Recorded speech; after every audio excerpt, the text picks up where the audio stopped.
Ministra, yo quería empezar preguntándole, porque he escuchado que se ha hecho hincapié que han habido intereses subalternos, chantaje para dar el voto de confianza. Pero como decía Nicolás, ustedes no hacen un mea culpa, una lectura de que quizá han estado desconectados con la población y la población está exigiendo resultados, y se lo hablo específicamente por el FREPAP y el Frente Amplio, que nada tienen que ver con la SUNEDU, y el FREPAP, lo hemos dicho aquí, anda, camina por los cerros. No ha sido quizá lo que estaba esperando el Perú, resultados y fórmulas para salir de esta catástrofe económica y sanitaria. A ver, primero que nada, Karina, parte del discurso del ex premier cateriano en el Congreso, justamente lo que planteaba era una hoja de ruta para poder reactivar nuestra economía. Y eso pasaba también, obviamente, por las inversiones que se necesitan hacer. Adicionalmente, parte también del discurso señalaba cuál iba a ser el planteamiento desde el sector salud para seguir enfrentando el COVID. Nosotros entendemos y somos conscientes de la gran preocupación que tienen todos los peruanos respecto a cómo se debe afrontar el COVID. La ministra Mazzetti, esa madrugada, en realidad, adicional al discurso que el ex premier cateriano había mencionado, hizo hincapié al final de la sesión de las medidas puntuales que se estaban tomando a nivel de regiones, cómo iba a trabajarse a nivel de equipos de respuesta rápida. Señaló claramente que lamentablemente no tenemos recursos humanos suficientes y es por eso que el gobierno emitió un decreto de urgencia en el cual se daban las facilidades para que aquellos médicos que no tenían colegiatura pero que tenían un título puedan empezar a Ministra, sumarse a los discúlpeme recursos humanos que que el la país corte aquí, necesita. pero quiero hacer Dígame. hincapié. Usted me está volviendo a decir todo lo que ya hemos escuchado. Y yo quisiera saber si es que ustedes en realidad solamente creen que ha sido por la reforma universitaria, y en realidad hay que sumarle las tablets también. En una empresa privada, alguien que hace esto con las tablets ya no estaría en su puesto. Pero ¿qué pasa con la respuesta del Ejecutivo? De repente, los congresistas que no tienen intereses están llevando pues la voz de la población y están diciendo no nos gusta lo que nos están dando. A ver, nosotros no estamos diciendo que la población no tenga sentido, no tenga razón en el sentido de sentirse preocupados y en algún momento reclamar una atención oportuna. Lo que estamos señalando es el trabajo que se está realizando. Y ha sido la ministra Mazzetti muy clara en decir que lamentablemente en este momento, en las condiciones que tenemos, justamente para enfrentar, implica conseguir mayor recurso humano, ampliar la capacidad de respuesta y atención rápida para poder llegar a toda la población, porque la situación que estamos viviendo es difícil. Eso nosotros no lo negamos ni lo desconocemos y entendemos la preocupación. Una de las cosas que los congresistas han reclamado es que tiene que haber mayor articulación entre el Ejecutivo y entre el Congreso, sobre todo para poder llegar a las regiones, porque ellos han sido electos por sus regiones. Y parte de lo que ellos reclamaban era que no se había estado dando esta articulación con los congresistas en las regiones para que ellos también puedan ser parte de la solución y acompañar en el proceso de intervención para el COVID. Algo que nosotros hemos reconocido y que de hecho nos hemos puesto justamente a disposición para poder sumar esfuerzos y para poder articular y trabajar conjuntamente.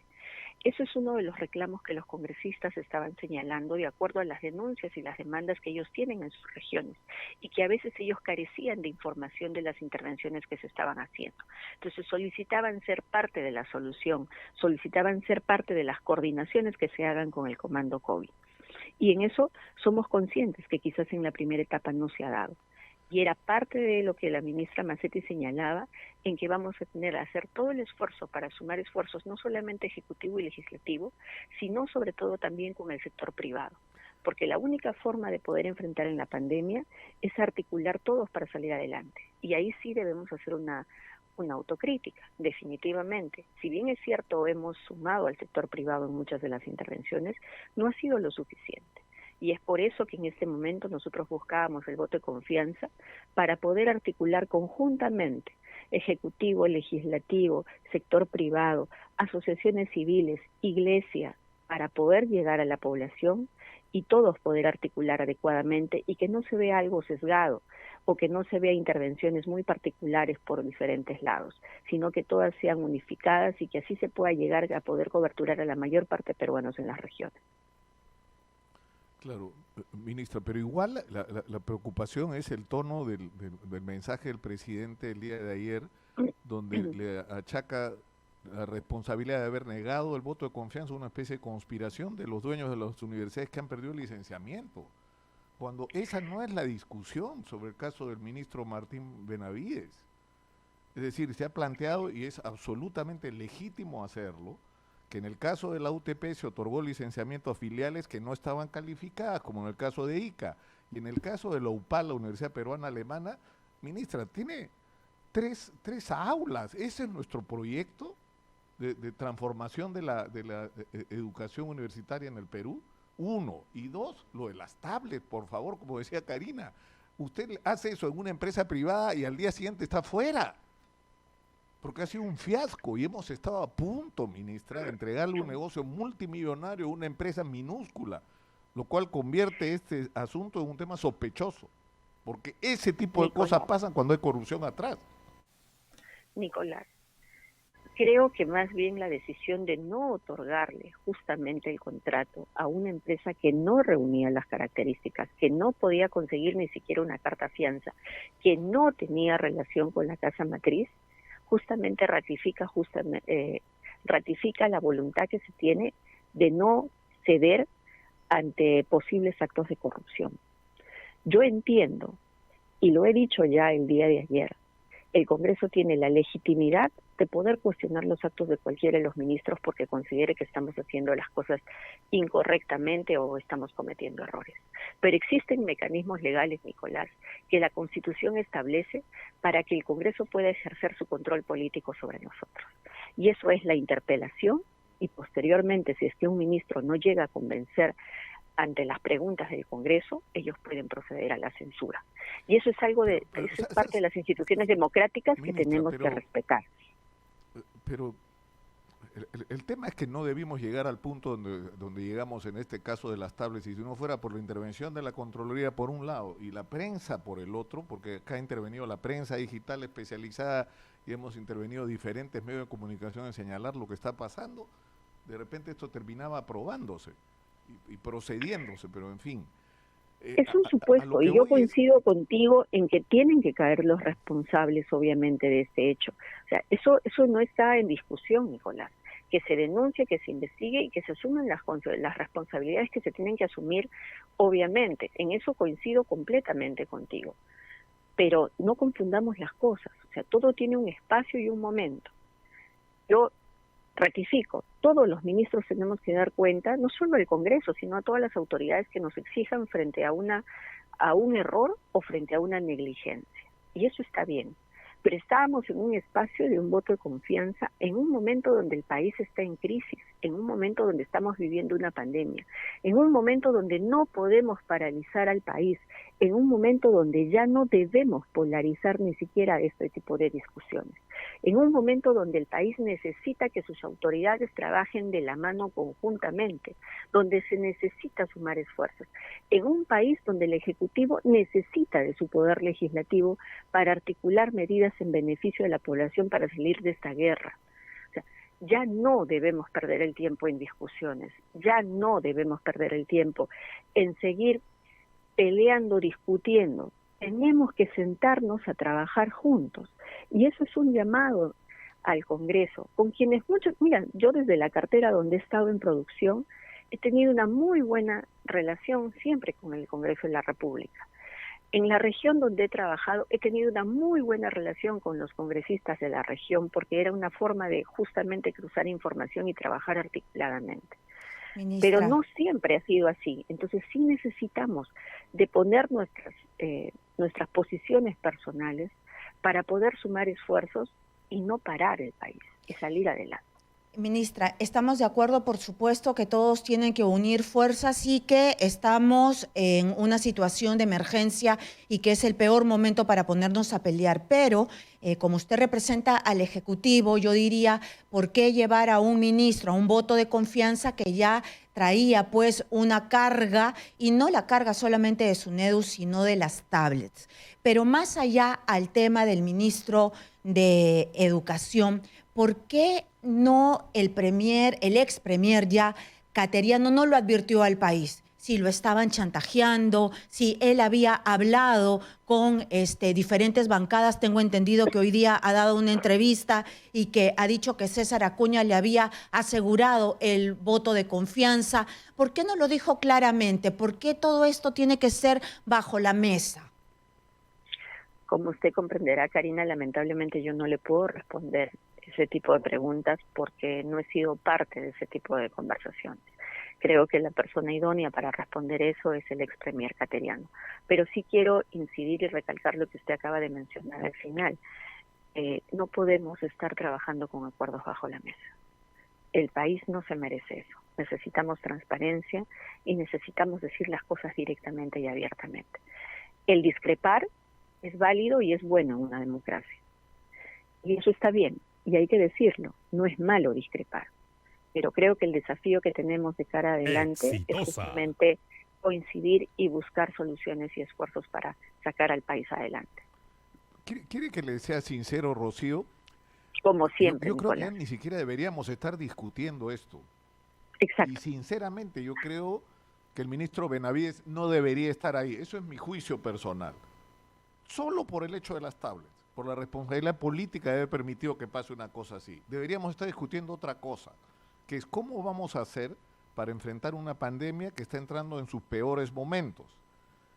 Tenemos el artículo 82 de la Ley General de Salud en el Perú, que permite en situaciones de epidemia al Ministerio de Salud hacer uso de todos los recursos públicos y privados para atender la emergencia sanitaria. Es decir, no necesitamos, ministra, crear organismos nuevos, instancias nuevas. Es decir, es la potestad que le da la ley y la Constitución al ministro de Salud en situaciones como esta. Es decir, debería ya tomar el control de las direcciones regionales de salud y debería ya disponer que todo el sistema productivo del país, de medicamentos, de equipos en el caso de que lo haya, y de oxígeno, sean usados y sean puestos a disposición del Ministerio de Salud. No le tiene que preguntar a los señores de Praxer qué es lo que pueden hacer, le tiene que ordenar a los señores de Praxer qué es lo que tienen que hacer. Ese es un cambio importante, ministra, y no sé por qué no ocurre. Yo coincido contigo en que ya no tenemos tiempo para estar discutiendo, sino mirar de cara adelante, y creo que parte de eso justamente es la voluntad del presidente, y más que la voluntad, también una exigencia legal, que dentro de las 72 horas se reconforme el gabinete, y es el presidente quien determinará quiénes estarán al mando de las carteras. Respecto al tema de salud y respecto a lo que señala el artículo 82 de la Ley General de Salud, efectivamente, ese es el artículo y en parte nosotros ya hemos tomado posición, por decir así, dentro de la región Arequipa, y entiendo que se está haciendo la evaluación de aquellas otras regiones que necesitan justamente también la intervención desde el Ministerio de Salud a través para poder intervenir las direzas y poder dirigir todo lo que tiene que ser la lucha contra la pandemia, ¿no? Respecto al tema de oxígeno, lo que yo te puedo mencionar, porque sí he estado mirando en algún momento el tema de oxígeno, sí ha habido la intervención desde el Ministerio de Salud en coordinación con el Salud, el pedir la totalidad de los recursos que tiene tanto Praxer como el Produx y todas las pequeñas empresas que creo que suman 2 o 3 más para efectos del tema de oxígeno, para que toda su producción sea privilegiada para el sector salud en este momento, incluso por encima del industrial, lo cual también nos ha generado un problema para el tema de la reactivación económica y es un tema que tenemos que mirarlo. Entonces, sí ha habido una intervención. Quizás no como la gente quisiera, quizás no expresamente, porque obviamente estas son coordinaciones que se hacen internas, pero sí ha habido en este momento toda la producción, tanto del Produx como Praxer, y estas empresas regionales que se tienen en algunas regiones, valga la redundancia, se está haciendo, Nicolás. Y Ahora, estoy ministra, convencida, y te lo he dicho ya anteriormente, que si alguna región... Sí. Sí, te escucho, te escucho. No, lo que le decía es, el otro tema que ha llamado la atención es el mismo día que estaba hablando el Pedro Cateriano, el presidente del Consejo de Ministros, pidiendo el voto de confianza, había en todo el país protestas por el tema de la reestructuración de las deudas, que no era, como en algún momento dijo la ministra de Economía, que la gente está pidiendo que le perdonen, le condonen las deudas. La gente no está pidiendo eso, la gente lo que está diciendo, nos hemos quedado sin chamba, hemos reducido nuestros ingresos, no tenemos cómo pagar nuestras obligaciones, estamos tratando de sobrevivir. Dennos chepa, dennos plazos, o sea, trátennos como han tratado a las grandes empresas. Es decir, denos un reactiva para la gente, denos 4 o 5 años de prórroga en nuestras obligaciones, denos tasas de interés más bajas y no estas tasas abusivas, ¿no?, que se nos imponen, y dennos periodos de gracia que nos permitan reconstruirnos y volver a cumplir nuestras obligaciones. Y ni siquiera ha hablado del tema el presidente del Consejo de Ministros, que es un tema que está afectando a 8 millones de peruanos. Nicolás, primero que nada, yo quiero recordar, y creo que lo que falta es información. Y obviamente, en la medida en que tengamos que tomar decisiones, estoy convencida de que la ministra de Economía está evaluando, y me consta que siempre está evaluando el tema de la reestructuración de deudas. Cuando inició la pandemia fue uno de los temas que se discutieron en el Consejo de Ministros, y entiendo que todas las entidades financieras hicieron un cuadro de reestructuración de deudas que obviamente en un primer momento no fue suficiente, y luego de que salió Reactiva y FAE, que quiero recordar, FAE nació no solo para capital de trabajo, Nicolás. Los primeros millones que salieron para FAE, que justamente eran para MIPYMES e inclusive para personas naturales con negocio, FAE nació también para lo que era reestructuración de deudas, ¿no? Y salió a una tasa baja. Hoy las tasas tanto de FAE y Reactiva, como bien ha señalado, estamos hablando de tasas desde 1.5 a 3%, mayormente máximo 4% si mal no recuerdo. Y no solo son para grandes empresas, también son para las micro y pequeñas empresas e inclusive en el caso de FAE son para personas naturales con negocio. Obviamente esto puede ser insuficiente y tenemos todavía una gran parte de la población que tiene una cantidad de deudas y que necesita seguir reestructurando y que obviamente también solicita válidamente una disminución de las tasas. Pero lo que también tienen que entender que eso es algo que la ministra de Economía tiene que evaluar, porque sí hay un golpe también para el sistema financiero. Entonces, hay algunas medidas que se han aprobado que no son las más idóneas para poder afrontar. Pero tenemos que también ser conscientes de que en este momento la ministra de Economía tiene que evaluar justamente cómo vamos a salir con un menor golpe a nivel de nuestra economía y eso pasa también por fortalecer el sistema financiero. Yo estoy segura, y de hecho siempre está en evaluación por parte de María Antonieta, el tema de la necesidad que la mayoría de peruanos tienen en este momento respecto al tema de deudas, y es un tema que lo que tiene que sentarse, no solo a hablar con su equipo de gabinete, sino obviamente con todos los involucrados, entiéndase SBS, entiéndase Banco Central, entiéndase entidades financieras, ¿no?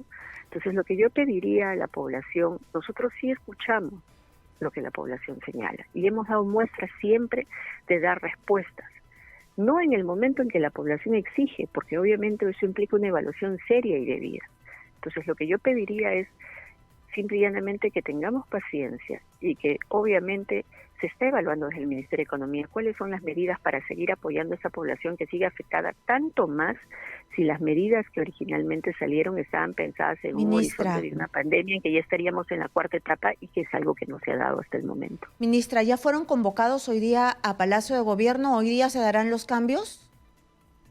No, aún no. Lo que tenemos conocimiento por parte del presidente el día de ayer es que en el marco de lo que la Constitución establece, dentro de las 72 horas, él estará convocando al nuevo gabinete. Muy bien, hay dos nombres, ministras, que suenan fuerte y uno más en estas últimas horas. Pilar Macetti y en estas últimas horas ya el nombre del ministro de Defensa, el señor Martos, también está dando que hablar. Bueno, como ustedes bien saben, eso es una prerrogativa del presidente de la República y confiamos en que él va a tomar la mejor decisión para el país. ¿Qué le parece a usted, el señor Martos, como opinión personal? Ambos de mis colegas obviamente me parecen personas idóneas, me parecen personas responsables, pero como le digo, esa es una prerrogativa y una facultad del presidente y es él quien tomará la mejor decisión. Y la ministra de Salud podría pasar al premiarato, porque yo me imagino que en este momento la cartera de salud es esencial y no sé si se abarcaría demasiado, ¿no? ¿Qué le parece a usted? Consideramos que en este momento debemos enfocarnos en el tema de salud, pero que será el señor presidente quien tome la mejor decisión de quién estará a la cabeza de la cartera de gabinete. Uh-huh. ¿Cuál es la Karina, Sí. el Colegio Médico ha pedido que le entreguen al Ministerio de Salud el día de ayer, es lo que he entendido de la declaración del doctor Palacio, ¿no? Que están pidiendo que se incorpore al Colegio Médico de alguna manera al gabinete a través del Ministerio de Salud o a representantes del Colegio Médico. ¿Esto lo han discutido, ministra? No. Obviamente es el presidente quien toma las decisiones para efectos del gabinete y creo que debemos ser pacientes y esperar que sea el presidente quien anuncie quién será su nuevo gabinete. Ministra, estamos de acuerdo. Sí, Karina. Gracias, Nicolás. Estamos de acuerdo de que este Congreso no ha dado las mejores señales y ya lo hemos hablado aquí largamente con varias cosas que no ha hecho bien.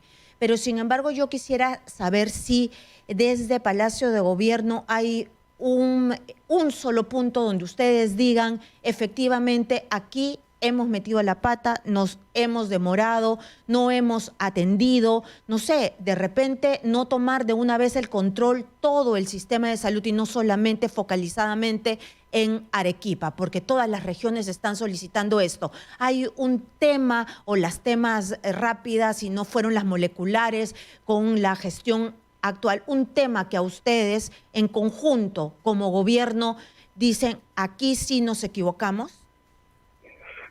Karina, todas las muertes por COVID nos duelen, nos cuestan.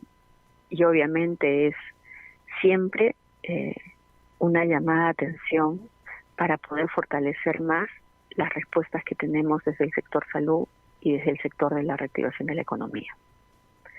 De eso somos conscientes y todos los días estamos sumando los mayores esfuerzos y dando lo mejor y todo de nosotros para poder justamente solucionar este tema, salir adelante. La situación es compleja y difícil. Ojalá y existiera una hoja de ruta de cómo enfrentar una pandemia. Esto es un problema que no solo tiene el Perú, lo tiene todo el mundo. Y eso no es una justificación, por favor, no quiero que se tome así, en absoluto.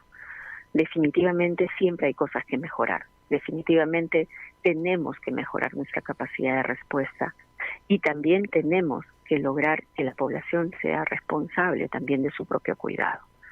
Y es por eso que nosotros no descansaremos en seguir haciendo esfuerzos y en seguir escuchando todas las voces para mejorar nuestra capacidad de respuesta frente a la pandemia. Un último tema, si me permite, Rocío. Uno de los puntos más críticos que se han puesto en evidencia con la pandemia es la tremenda ineficiencia y corrupción en el aparato del Estado peruano. En medio de la pandemia hemos visto escándalos de corrupción.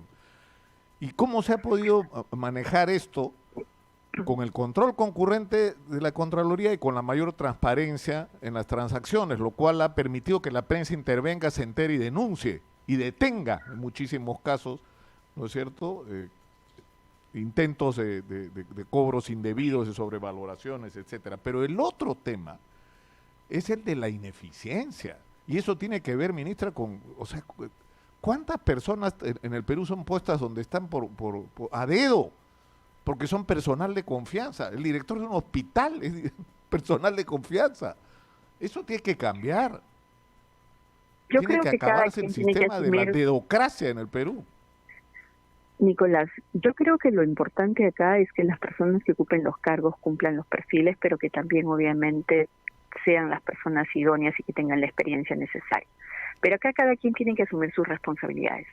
Las direcciones regionales, como los directores de los hospitales en las regiones, es una función o una competencia que tienen los gobiernos regionales.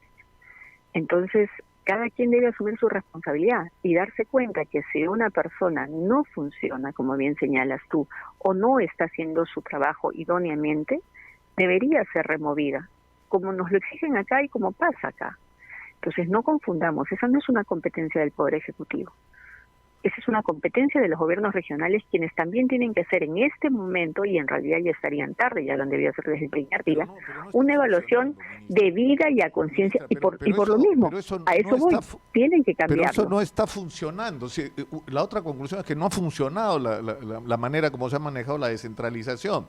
Y como esto Y es es un por tema eso- pendiente y complejo, lo que sí se puede hacer es intervenir las direcciones regionales de salud al amparo del artículo 82 de la Ley General de Salud. Y se está Eso sí se haciendo en puede hacer aquellas de inmediato. regiones, y se está haciendo, Nicolás, en aquellas regiones donde donde es necesario. Pero también es importante recalcar que lo que hemos mencionado y que se está trabajando es el tema de la unificación de los servicios de salud, justamente para poder evitar este tipo de situaciones que estamos viviendo en este momento. Ministra, ¿y usted ve en realidad que hay salida? Porque el ministro Cateriano dijo que era un pequeño rebrote. A ver, El ex premier ahora, ¿no? tiene que haber salida, Karina. Esto es una enfermedad de resistencia y nosotros estamos en plena lucha contra la pandemia.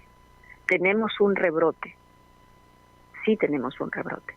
Y lo que tenemos que hacer es justamente fortalecer las medidas de capacidad de respuesta, y es por eso que desde el Ministerio de Defensa, por ejemplo, con el programa Taita, acaban de estar la semana pasada 3 días en todo Cajamarca para hacer justamente con los equipos de atención rápida, de respuesta rápida, poder hacer